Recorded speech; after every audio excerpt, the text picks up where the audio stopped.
Qala al-musannifu rahimakumullahu ta'ala wa nafa'na bihi wa bi ulumihi wa barakatihi fid dharaini amin. Bismillahirrahmanirrahim. Wal maqalatus sadisatu, maqalah yang keenam. An Abdullah bin Mas'ud radhiyallahu anhu, ini diriwayatkan oleh Abdullah bin Mas'ud radhiyallahu anhu. Beliau mengatakan, kam min mustakhrajin, berapa banyak manusia yang dihukum dengan mustadraj, atau yang kita bisa kenal, yang biasanya kita mengenalnya itu dengan kata istidraj. Apa itu mustadraj? Makhudin qalilan, yakni orang tersebut itu diberikan sebuah hukuman atau cobaan, akan tetapi qalilan, dengan dikit demi sedikit. Hukumannya itu dengan apa? Binikmati biiksariha, yakni dengan kenikmatan. Kita tahu bahwasannya istidraj itu adalah sebuah cara Allah Subhanahu wa taala menghukum seseorang, yakni dengan sebuah kenikmatan. Jadi yang pada awalnya kita diberikan sebuah kenikmatan, akan tetapi ternyata kenikmatan itu berujung atau berakhir sebuah kerusakan. Ini yang dimaksud dengan istidraj. Dan kita mungkin lihat di sekeliling kita berapa banyak orang di luar sana, mungkin tetangga kita, mereka itu tidak dekat dengan Allah Subhanahu wa taala. Jadi dia tidak pernah mengerjakan sholat, dia tidak pernah berpuasa, dia itu tidak pernah bersedekah, dia itu tidak pernah beramal soleh. Akan tetapi kita melihat mereka tersebut itu hidupnya penuh dengan kebahagiaan, hidupnya itu penuh dengan kesenangan, hidupnya tentram, tenang, bagaikan air danau yang tenang, tidak ada apa-apa, hidupnya mulus-mulus saja. Akan tetapi di balik itu ternyata ada sebuah hukuman bagi orang tersebut. Karena apa? Istidraj itu adalah sebuah nikmat yang berbalut laknat. Istidraj itu adalah nikmat yang berbalut laknat, yang mana asal dari istidraj itu ya sebuah laknat dari Allah Subhanahu wa taala itu. Makanya hati-hati kita dalam menanggapi sebuah kenikmatan. Mungkin kita dulu yang awalnya bukan siapa-siapa, lalu kita diberikan kenikmatan oleh Allah Subhanahu wa taala menjadi orang atau diangkat derajatnya. Lalu seumpama ini kita ilustrasikan, ada seorang suami istri yang awalnya dia biasa-biasa saja, lalu kemudian 1 tahun kemudian istrinya itu mendapatkan pekerjaan yang layak, dia diterima menjadi seorang PNS, lalu berapa bulan kemudian suaminya juga bahagialah, dia dianggap sukses dan dia mampu untuk membeli sesuatu. Akan tetapi kemudian istrinya naik jabatan sampai menjadi sebuah jabatannya sekretaris dari sebuah kantor, dari bosnya. Lalu setelah menjadi sekretaris, dia lupa bahwasanya nikmat itu adalah nikmat yang telah diberikan oleh Allah Subhanahu wa taala. Dia semakin jauh dari Allah Subhanahu wa taala. Dari awalnya dia itu dekat dengan Allah Subhanahu wa taala, setelah diberikan kenikmatan itu ternyata dia jauh dari Allah Subhanahu wa taala. Lalu apa yang terjadi? Lalu dia dengan beraninya, dengan tanpa bersalah, lalu dia dekat dengan bosnya sampai berselingkuh.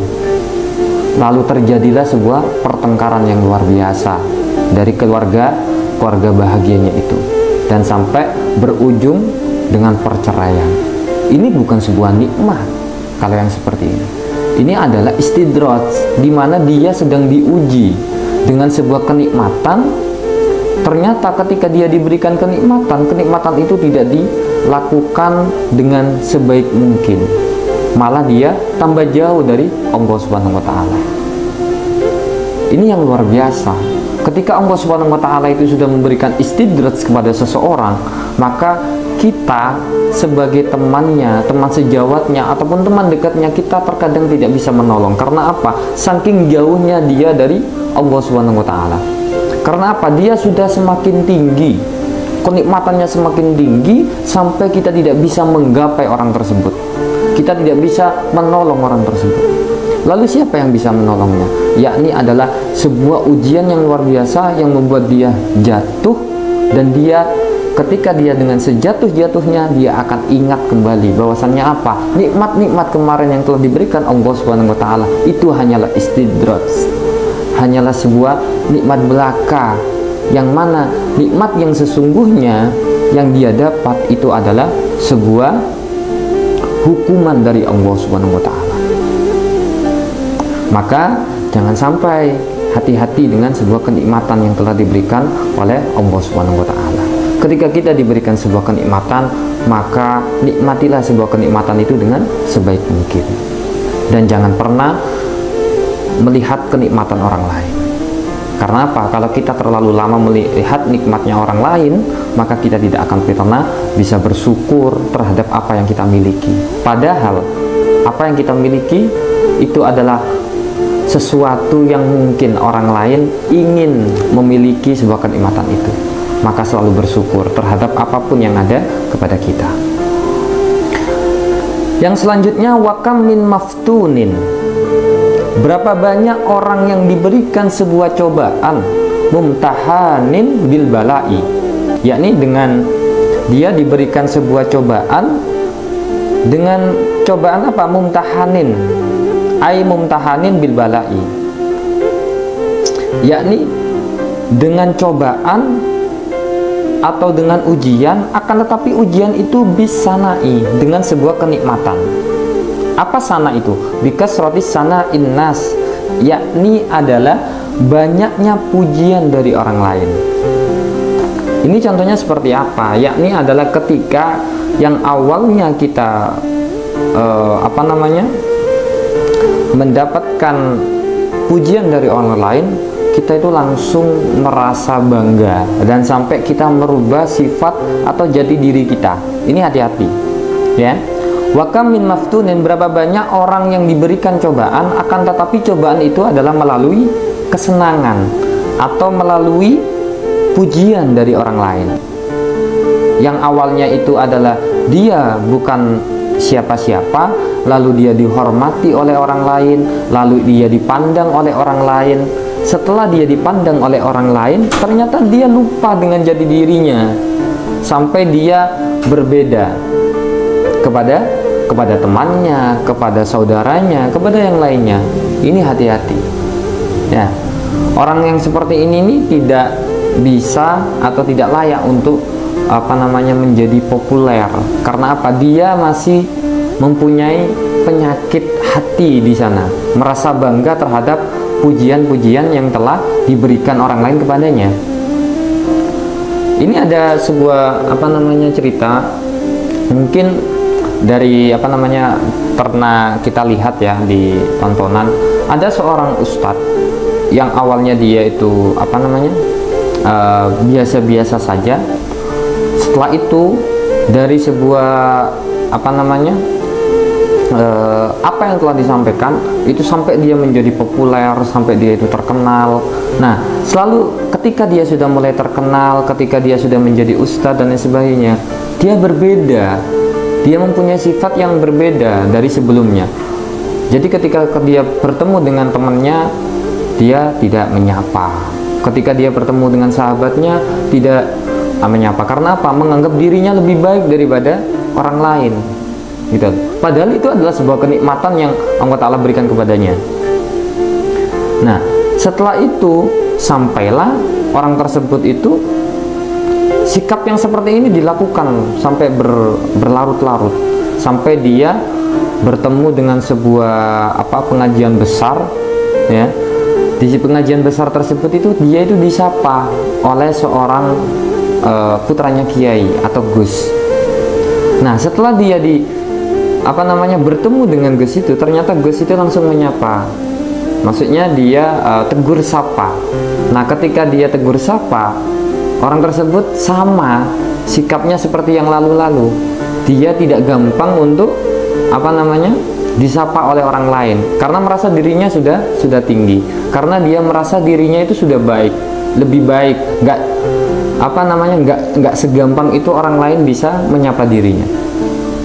Nah, sampailah terjadi ketika dia sapa, ternyata dia cuek, sampai terjadilah sebuah kehancuran, sampai dia diomongin orang lain. Karena apa? Dia tidak takdim kepada putranya kiai. Makanya akhlak itu lebih tinggi daripada ilmu itu sendiri. Makanya nggak cuma bukan kita berbicara tentang akhlak lebih tinggi daripada ilmu tapi dia nggak belajar tapi akhlaknya baik ya. Harus belajar dulu agar mengetahui bahwasanya ilmunya yang dipelajari terlebih dahulu, baru akhlaknya itu yang dibangun gitu. Jadi ada memang ya ujian, akan tetapi ujian itu melalui sebuah kebaikan ya, atau sebuah ketenaran.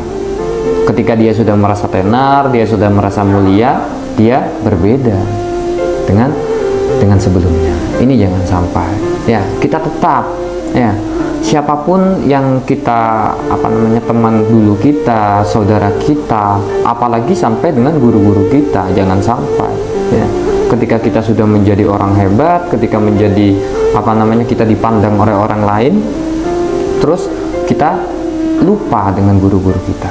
Kalau bisa terus sambung dengan guru-guru kita ya, itu. Selanjutnya wakam min mahrurin, yakni berapa banyak di sana juga orang yang tertipu. Maksudnya tertipu ini seperti apa? Mutmainin qalbuhu fid dunya, dia merasa tenang hatinya akan tetapi di dunia. Wa ghafilin anil akhirah, akan tetapi dia lupa bahwasannya di akhir nanti juga ada akhirat. Dia tertipu dengan apa?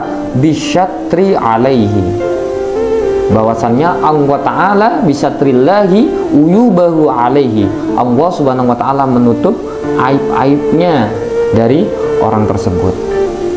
Jadi mahrur ini adalah, yang dimaksud mahrur ini adalah orang yang tertipu, bahwasannya apa? Dia ngerasa bagus, dia ngerasa lebih mulia, dia ngerasa lebih suci, dia ngerasa lebih baik daripada orang lain, padahal Allah Subhanahu wa Ta'ala bisatri uyubahu, Allah Subhanahu wa Ta'ala sedang menutupi aib-aibnya.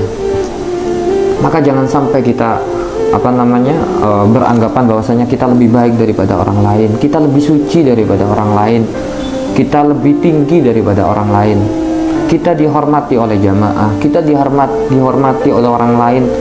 Itu bukan karena apa yang ada dalam diri kita, itu karena Allah Subhanahu wa Ta'ala masih sayang dengan kita dengan cara menutupi aib-aib kita.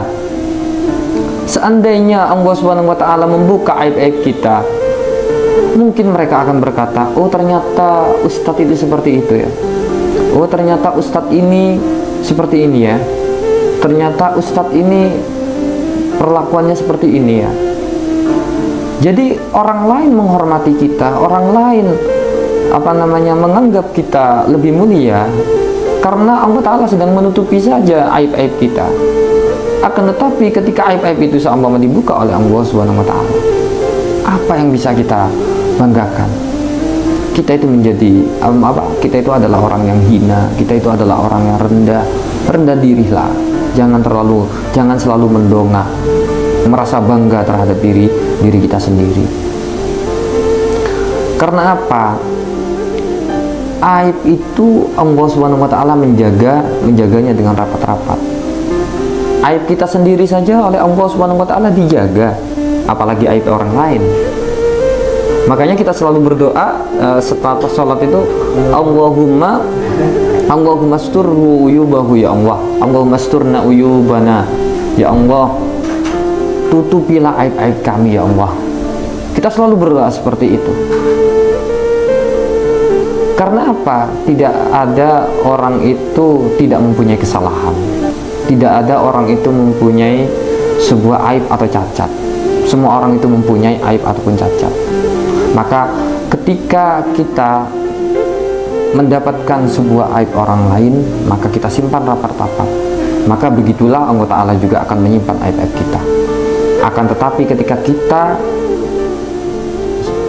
sudah mendapatkan kabar aib orang lain lalu kita menyebarluaskan aib orang lain itu, maka jangan ragu-ragu, maka aib kita juga akan tersebar di sana.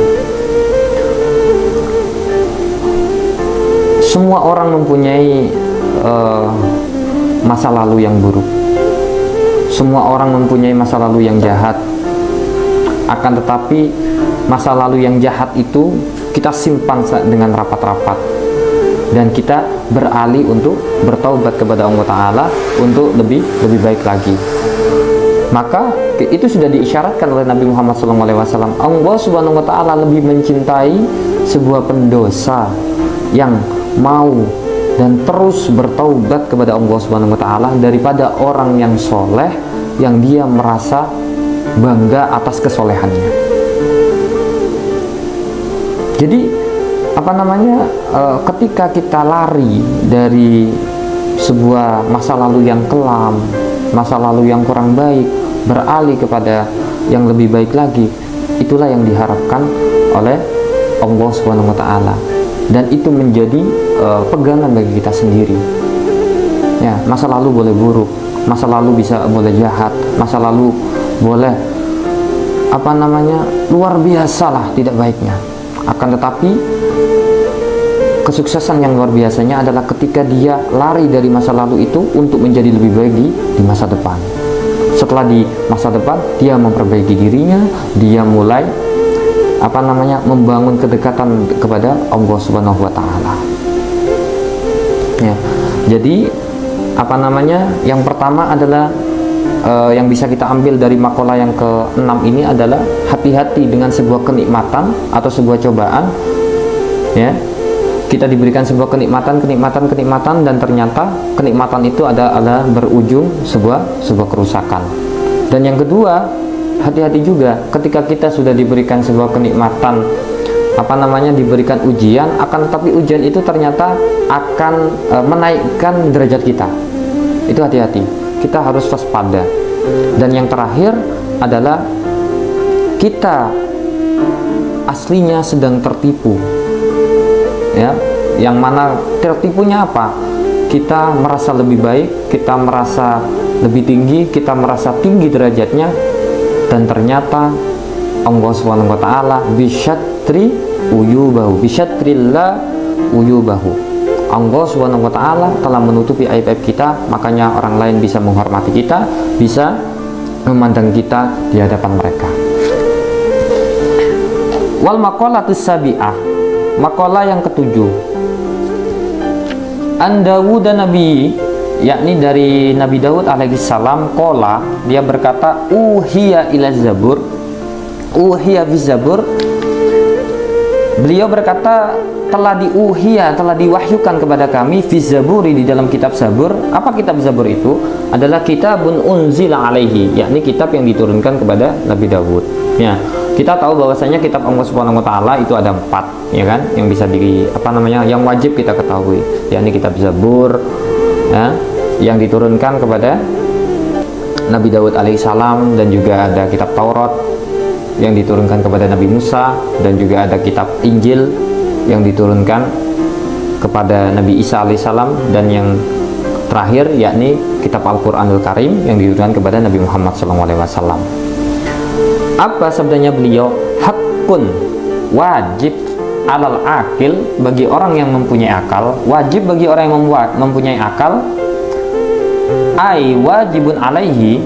Nah, ini wajib bagi orang yang mempunyai akal. Hakun ini dimaknai dengan wajib, alla yastahila, sesungguhnya orang tersebut atau semua orang itu janganlah kalian sibuk atau menyibukkan diri kalian illa bisalasin minal hisol, yakni kecuali dengan 3 perkara ini. Ini dalam sebuah kehidupan, ya. Janganlah kalian disibukkan dalam sebuah kehidupan, baik kehidupan dunia ataupun kehidupan di akhirat, kecuali dengan bisalasin minal hisoli, yakni dengan 3 perkara. Apa 3 perkara itu? Tazawudin lima'adin. Yang pertama adalah mencari bekal nanti di akhirat. Ini yang pertama, ya. 3 perkara itu adalah yang pertama, yakni mencari bekal nantinya di akhirat. Dan yang kedua, yakni mencari biaya untuk hidup, yakni bekerja di dunia. Dan yang ketiga, wa talabil ladzati bihalalin, yakni mencari sebuah kesenangan, akan tetapi kesenangan itu adalah kesenangan yang dihalalkan. Ya, ini digarisbawahi. Ya, adalah yang pertama, tazawudin lima'adin, kita mencari menyiapkan bekal untuk akhirat. Dengan cara apa? Aili akhiratihi biada'il a'mali sholihah, yakni kita mencari amal-amal yang soleh. Amal-amal yang soleh itu apa? Banyak, ya. Hari ini harus lebih baik daripada hari selanjutnya, ya. Hari kemarin itu harus lebih baik daripada hari ini, dan hari ini harus lebih baik daripada hari esoknya. Seperti itu, ya. Itulah cara untuk kita melakukan amal-amal yang soleh. Terus apa lagi amal-amal yang soleh? Banyak. Kita melakukan zakat, kita melakukan sedekah, kita peduli kepada orang lain, kita senyum kepada orang lain, kita selalu ramah kepada orang lain. Itu juga termasuk bagian dari amal-amal solihah. Sholat, ya, sholat nggak cuma sholat wajibnya saja, akan tetapi qobliyah ba'diyah juga dilakukan. Apalagi hari ini sudah mulai masuk kepada tahun baru Hijriah. Setelah ini akan ada 10 Muharram, yakni santunan anak yatim. Banyak perbuatan amal-amal yang soleh. Setelah kita mencari amal-amal yang soleh, bekal untuk akhirat, lalu selanjutnya apa? Kita lari yang kedua, yakni wa mu'natin lima'ashin, yakni mencari biaya untuk penghidupan di dunia. Jadi tidak ada hanya kita fokus kepada akhirat saja, ya. Kita fokus pada akhirat saja, akan tetapi kita meninggalkan anak istri kita, kita meninggalkan anak cucu kita, ya. Kita tidak diajarkan, Islam itu tidak mengajarkan kita untuk hanya mencari akhiratnya saja. Wa mu'natin lima'ashin, kita juga harus mencari biaya untuk penghidupan di dunia, gitu. Kalau kita sebagai seorang laki-laki, ya kita harus memberikan nafkah kepada anak dan juga istri kita dan juga orang tua kita. Apa itu? Qiyamun bi amrin kifayatihi wa sawnihi, yakni hendaknya seorang itu berusaha untuk memenuhi kebutuhan hidup serta dia memperbaiki dalam bekerja, ya. Dengan mencari nafkah, setelah mencari nafkah juga dia nggak boleh dengan bekerja dengan seadanya, tidak baik dalam bekerja, ya. Karena apa? Sesuatu yang dihasilkan ya sesuai dengan apa yang dia kerjakan, gitu. Kalau kita giat, maka kita akan memanen sebuah kegiatan itu, gitu. Kalau kita giat, kita berusaha, kita belajar, ya, kita penuh dengan semangat, pontang-panting dan sebagainya, maka ya dari hasil lelah itu akan kita mendapatkan sebuah hasil yang luar biasa. Akan tetapi ketika kita mengerjakan sesuatu dengan biasa-biasa saja, ya, dengan seadanya, maka ya kalian akan mendapatkan sesuatu yang seadanya juga. Semua itu tergantung kerja keras kita. Maka benar yang dikatakan oleh benar Allah Ta'ala, ya, kita sudah diingatkan, sering beringat, innallaha la yughayyiru ma biqaumin hatta yughayyiru ma bi anfusihim. Allah Ta'ala tidak akan merubah sebuah kaum sampai dia ingin berubah sendiri, ya. Terkadang kita hanya hafal lafaz itu, akan tetapi kita tidak ingin untuk merubah itu, gitu loh. Ya, kita mencari biaya untuk penghidupan kita, ya. Dengan cara apa? Ya, menaikkan hard skill kita, ya, skill kita dinaikkan, pengetahuan kita dinaikkan, ya. Makanya investasi yang luar biasa, investasi yang terbaik itu adalah sebuah pendidikan, yakni mencari ilmu. Itu investasi yang terbaik, ya. Meskipun kita sudah menghabiskan banyak tenaga, pikiran, uang, materi dan sebagainya, Akan tetapi ketika ilmu itu sudah sampai, udah nancap ke dalam diri kita, kita sudah mulai lebih baik lagi, lebih banyak ilmunya, insya Allah kita akan bisa memanen apa yang telah kita tanam itu sendiri. Ya. Nah, setelah kita mencari akhirat, lalu kita mencari dunia. Setelah mencari dunia, apa yang selanjutnya? Wa talabul ladzati bihalalin, yakni mencari kenikmatan dengan cara halal. Maksudnya apa? Ajaklah sering-sering. Setelah kita beribadah, lalu kita bekerja, kita peduli kepada diri kita, kita peduli kepada keluarga kita, kita peduli kepada anak-anak kita. Maka ajaklah sekali-kali mereka makan yang enak, ya, terus refreshing, keluar untuk bersenang-senang, menikmati hari dengan keluarganya. Ya, itu termasuk bagian dari ini. Ya, watolabul laddat. Ya, tapi dengan syarat apa? Bihalalin. Dengan syarat kesenangan itu adalah kesenangan yang halal. Ya, bukan kesenangan-kesenangan yang tidak dihalalkan. Ya, nanti pengen mencari refreshing ke diskotik, pengen refreshing mencari apa namanya, dia malah senang-senang dengan wanita lain atau apa namanya dengan orang lain. Maka bukan seperti itu. Ya, mencari kesenangan atau sebuah kenikmatan untuk diri kita. Karena apa? Yang bisa membahagiakan diri kita ya kita sendiri. Ya. Bahagia itu adalah terletak kepada hati kita. Bahagia itu terletak kepada hati kita. Kalau hati kita itu mensyukuri, maka insya Allah kita akan bahagia. Akan tetapi kalau hati kita itu masih sesak dengan apapun orang lain, itu maka kita tidak akan bisa bahagia. Makanya jangan berharap kalian itu bisa dibahagiakan oleh orang lain. Karena apa? Titik kebahagiaan itu ada kepada diri kalian sendiri. Bagaimana kalian bersikap, bagaimana kalian menata hati kalian, itu ada dalam diri kalian. Ya, sekali-kali aja istrinya refreshing keluar kota atau main, kalau anaknya ke playground, ajaklah sehari-hari. Ya, jadi ada mencari apa namanya ibadah, mencari bekal untuk dunia, untuk akhirat. Setelah mencari bekal untuk akhirat, sholat, ya, zakat dan lain sebagainya, puasa, lalu kita mencari nafkah. Ya, mencari nafkah untuk mereka, ya, untuk anak kita.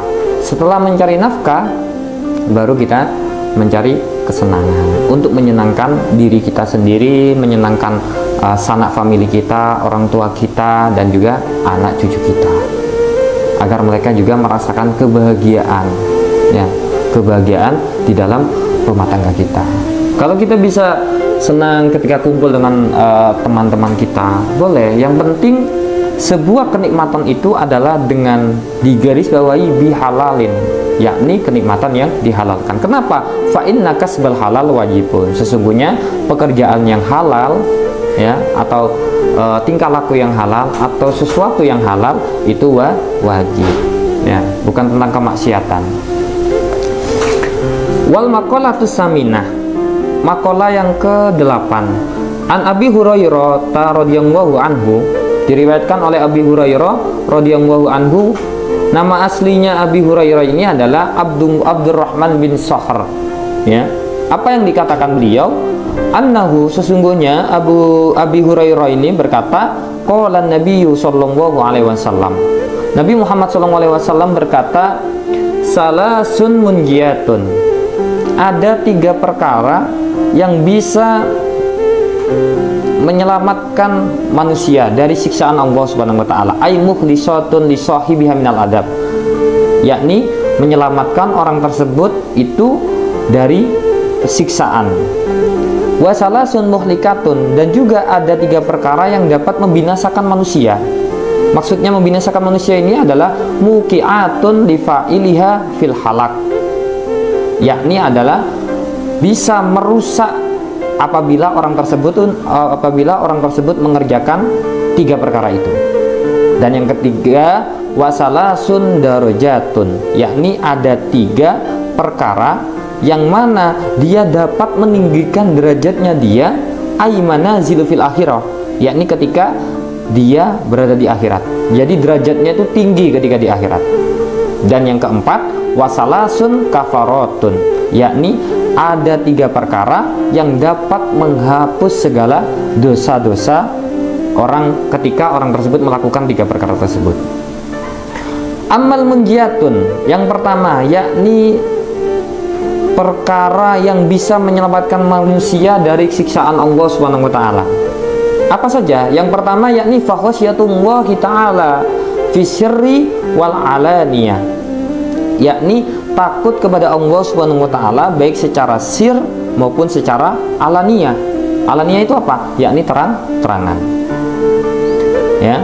Yang pertama adalah kita takut kepada Allah secara diam-diam dan juga secara terang-terangan. Kenapa quddima syirri? Kenapa kok didahulukan takutnya kita itu harus kepada Allah itu dengan secara diam-diam? Karena dengan cara diam, takut kepada Allah selalu secara diam-diam itu a'la darajat, itu lebih tinggi derajatnya.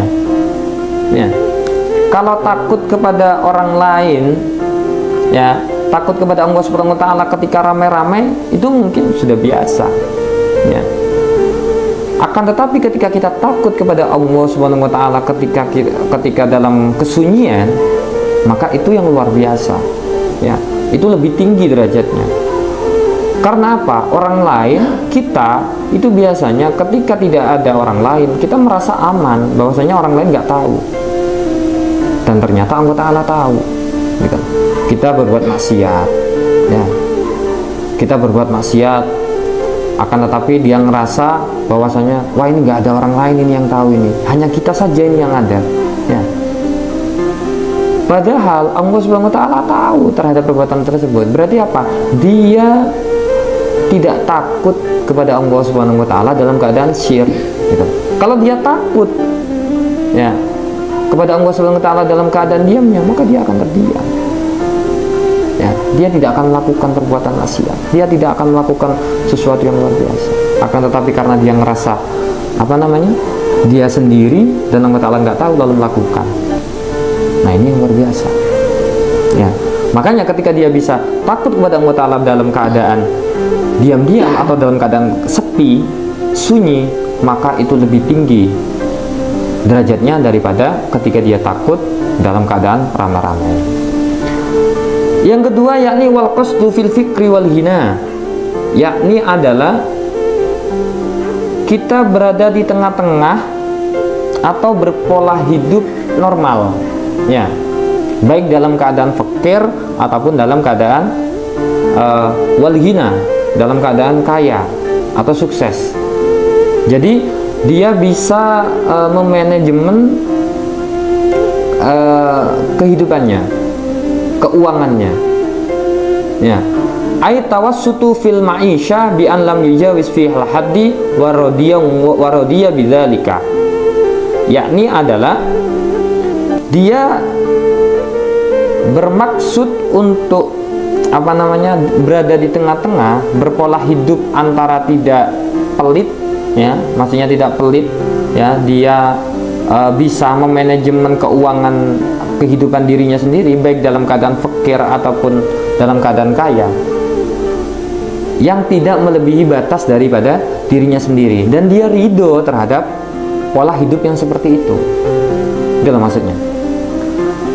Atau kita bisa simpulkan bahwasanya dari wal qasdu fil fikri wal hina ini adalah dia tidak boros, ya.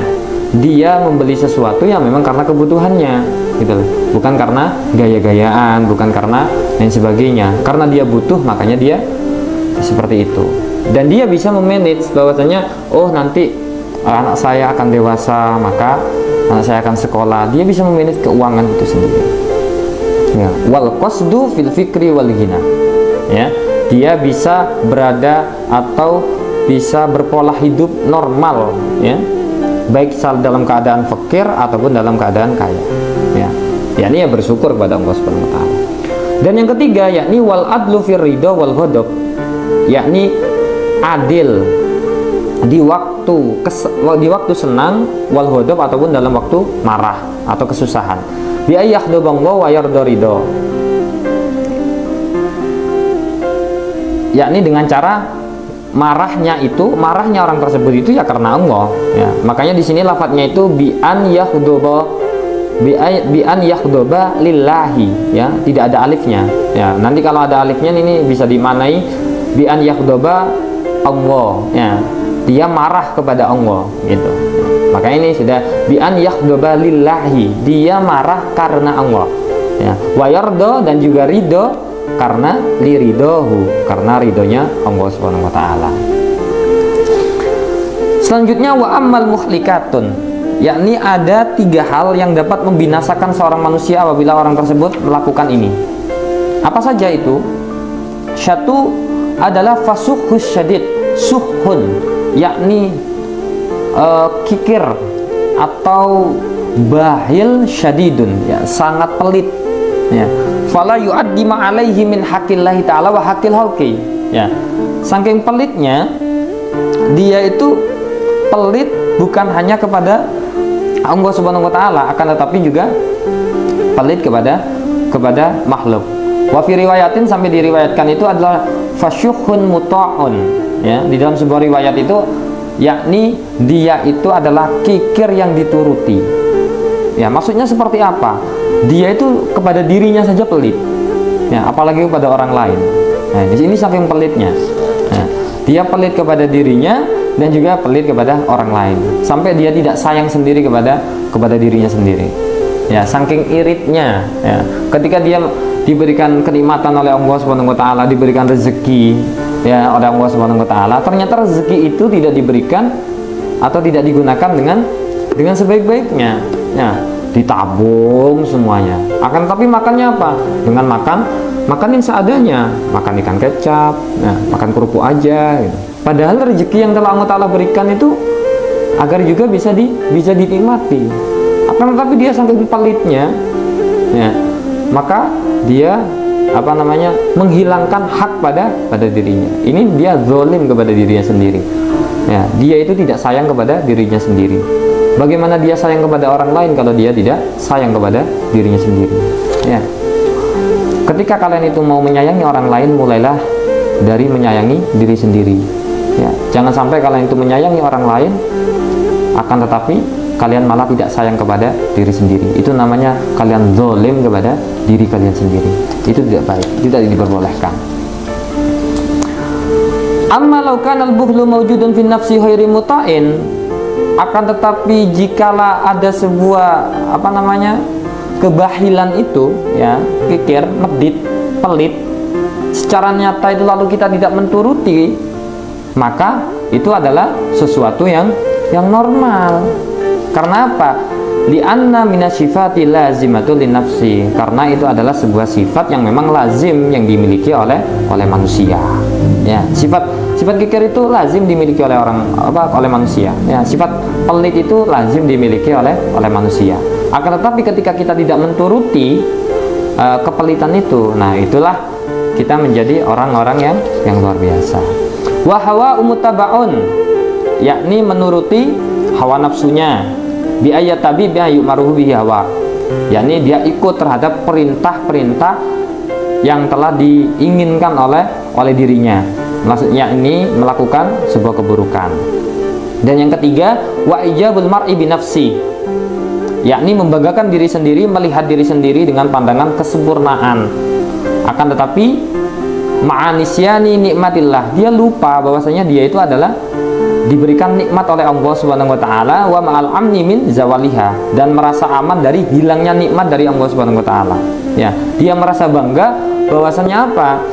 Dia itu merasa dirinya itu sebagai orang yang sempurna, orang yang paling baik, orang yang paling tinggi derajatnya, sampai dia lupa bahwasanya apa? Allah Ta'ala yang memberikan sebuah kenikmatan itu, dan Allah Ta'ala bisa saja kapanpun bisa menarik kenikmatan itu dari dirinya itu sendiri, ya. Selanjutnya wa ammad darajatun, yakni ada 3 hal yang dapat meninggikan derajat manusia. Apa saja itu? 3 hal yang bisa meninggikan derajat manusia, baik itu di dunia ataupun di akhirat. Yang pertama, wa ifsa'us salam, yakni membudayakan mengucapkan salam kepada orang lain, ya, kepada orang lain, baik yang dikenalnya, ya, yang tidak dikenalnya, yang sesama muslim, siapapun itu muslimnya, ya, tidak mengkotak-kotakkan muslim apapun, ya, kita membudayakan itu. Yang kedua, wa it'amut ta'am, yakni memberikan makanan lidhaifi bagi tamu-tamu kita. Ketika kita didatangi oleh tamu, maka kita bisa memberikan makanan, cemilan dan sebagainya. Dan yang terakhir, washolatu bil laili wan nasun niyam, yakni kita melakukan sholat malam ketika orang-orang tertidur. Maksudnya itu apa? Yakni sholat tahajud. Yakni tiga ini, membiasakan salam, memberikan makan atau memuliakan tamu, ya, dengan memberikan makanan kepada tamu ataupun orang-orang yang lapar.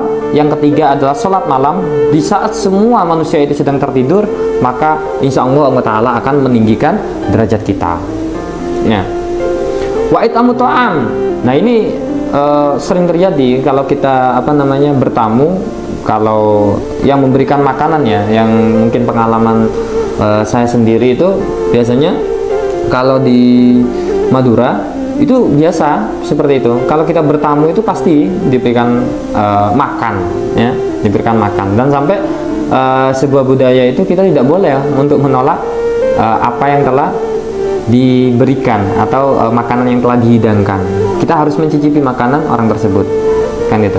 Makanya kalau pas hari raya itu, kalau kita bertamu kepada di kalangan Madura, ya, di Bangkalan itu, kita kalau ke rumah yang ini, ya, kita jangan sampai makan banyak-banyak di rumah itu. Karena apa? Nanti kita bertamu ke sana makan lagi, bertamu ke sana lagi makan lagi, terus tuh muter, ya. Kalau dulu awal-awal saya sempet itu, karena nggak tahu, ya, awal di tamu yang pertama kok makan banyak, kan itu. Sebenarnya Pak, di selanjutnya disuruh makan lagi, ya, makan dikit-dikit gitu. Dan ternyata ketika kita memberikan itu bisa meninggikan derajat kita, ya. Allah Ta'ala akan mengangkat derajat kita nanti di dunia ataupun di akhirat. Dan yang terakhir, yang ketiga itu adalah sholat malam, yakni bermesra-mesraan dengan Allah Ta'ala ketika orang lain itu sedang tertidur. Karena apa? Di tengah malam itu adalah fi jawfil laili hala khaflatin nas fi ladatin naum, ya. Di malam hari itu adalah banyak orang yang sedang lupa. Karena apa? Dia merasakan nikmatnya tidur, gitulah. Jadi ketika orang lain itu sedang nikmatnya dalam tidur, kita bisa bermesra-mesraan dengan Allah Subhanahu wa Ta'ala. Wa amal kafaratu, ada 3 perkara yang dapat melebur dosa. Perkara yang dapat melebur dosa ini, yakni menghapus kejelekan-kejelekan kita. Apa saja itu? Yang pertama adalah faisbaul wudu'u fis sabarati, yakni menyempurnakan wudu walaupun dalam keadaan posisi dingin, ya. Jadi tidak setengah-setengah, gitu loh. Sunnah-sunnahnya tetap dilakukan meskipun dalam keadaan cuaca yang sangat dingin. Yang kedua apa? Wanaqlul adam ilal jamaah, yakni melangkahkan kaki untuk melaksanakan sholat jamaah. Dan yang ketiga, yakni wantidori sholah ba'da sholah, yakni menunggu tibanya waktu sholat yang kedua setelah melakukan sholat yang pertama di dalam masjid. Ini biasanya seperti kayak kita setelah sholat maghrib di masjid, setelah sholat maghrib di masjid, kita tidak langsung pulang, akan tetapi menunggu sekalian nanti untuk bisa melaksanakan sholat isya juga. Ya, ini tidak hanya fokus kepada sholat saja. Di sini juga dijelaskan wa misluhu intidoru kullu khair, yakni menunggu sesuatu yang baik. Contoh nih, sama kita sholat isya, kan gitu. Setelah sholat isya kan tidak ada sholat lagi yang kita tunggu. Akan tetapi ternyata di masjid itu ada sebuah kajian tentang keilmuan.